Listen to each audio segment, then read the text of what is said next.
Hey bear climbers, today we learn all about coiling our ropes. Let's send it.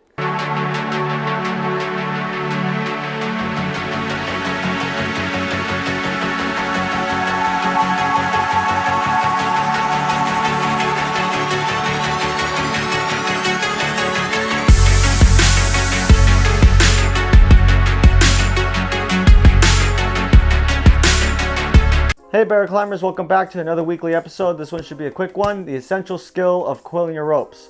Now there's two methods basically, there could be a third, but they're basically the same thing. So one is you put it over your neck like this, in this pattern, and then you could wear it like a backpack. And the other is the mountaineering coil, which is kind of slung over your shoulder like this. So the first one I'm going to show you is the over your shoulder version, the mountaineering one. And then the second one, I'll show you the backpack. All right, let's get right into it.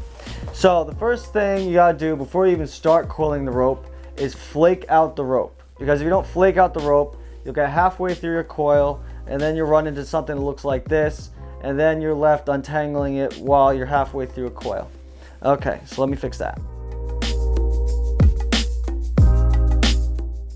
Okay, so you flaked your rope out, you've assured yourself that there's no knots, tangles, coils, twists, or turns, and now you're ready to do a coil on the rope. So there's really two methods to this first one, and that's to do it this way, which is a nice shoulder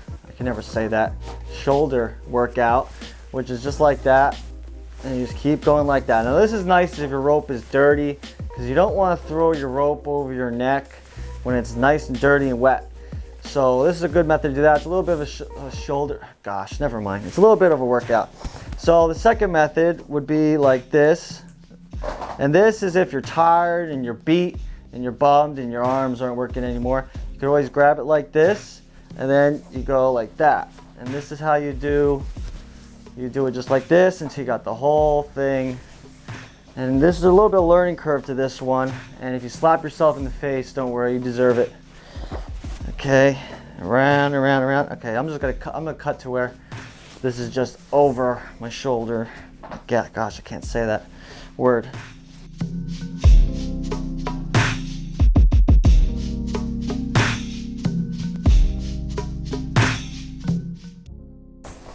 Hey, if you like not having to watch me coil this whole rope, hit that like button. Okay, here we go. So now we got the coil all wrapped up. Now I'm gonna show you how to finish it off. Okay, so you got over here. Now you got two ends, right? You got this end over here, and you got the other end that's always hiding, and you have to look for it.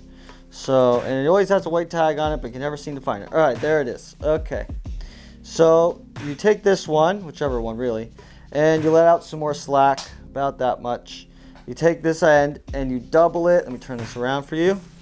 You double it over like this, making a nice little bite. There, see? Okay, nice, beautiful.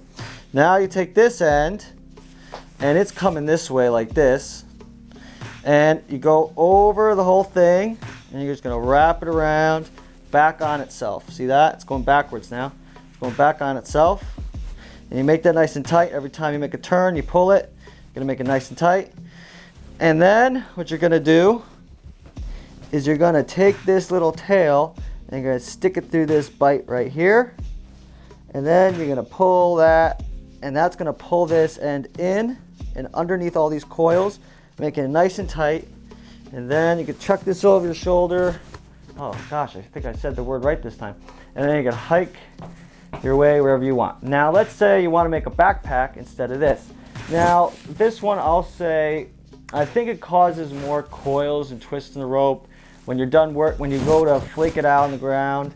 Because it's coiled in this manner, it kind of leaves a lot more twist in your rope. So I think the other method, which is my preferred method, which I'm going to show you next, is better. So let's hop right into that.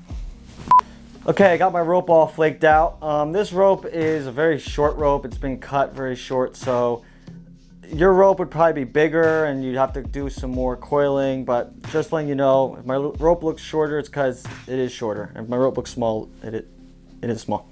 Anyway, so what you want to do when you flake this, for this version, what you want to do is flake your rope out, and you want to start by tossing this end to some side, like over to the side or something.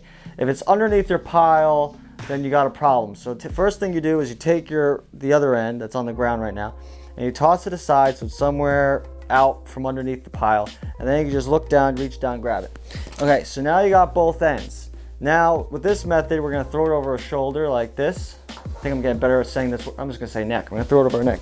Okay, like this. Now that is better if the rope isn't dirty, like I think I said earlier. So what you're gonna do is you're gonna take this end and you're gonna do like about 15 feet, which is about like 3 arm lengths like this. 1, 2, and 3. Okay, so you take 3 arm lengths out, and now you can start doing the nitty gritty. We're just throwing it over like this. Now this is gonna be faster because you're putting twice the amount of rope at a time over your neck. You're not doing it just one thing at a time.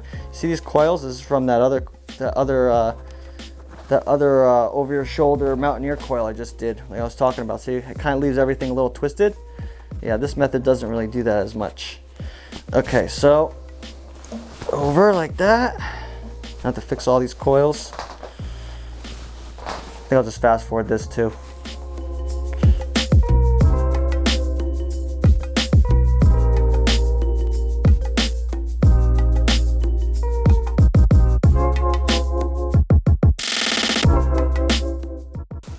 Okay, so we've got it, went back and forth, threw it over our neck, and now it's time for the magic to happen. All right, so we take this off our neck. Like I said, it's pretty tiny. It's usually 3 times as much as this. So you take this, and what you're gonna do is you're gonna grab your 2 lines that you took 15 feet out from, and you're just gonna wrap it around everything like this, like so. Gonna wrap it around. Give it about, because this thing's so small, I'm gonna have so much extra rope.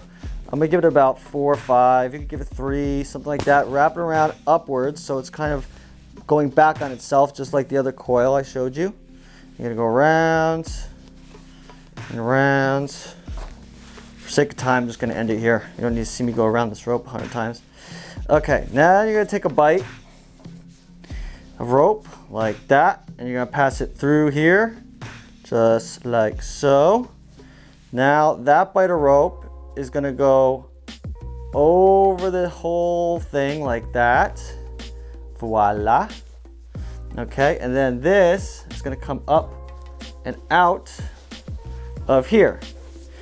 Now I'm gonna grab that and we're gonna toss it over onto our back. You can make someone carry a rope like this. Hey, you wanna carry the rope? Yeah, okay, good, you carry the rope. Okay, then we could cross it like this, go around the back of our rope like so, go around again, use up all our extra line, and then just right here I'll just end up tying a box knot, a 1 and a 2. There you go. And then you can tuck this in, tuck in your tail so you don't have rope all slapping you in the leg while you're hiking. Then you hike away. So these are 2 methods to coil your rope.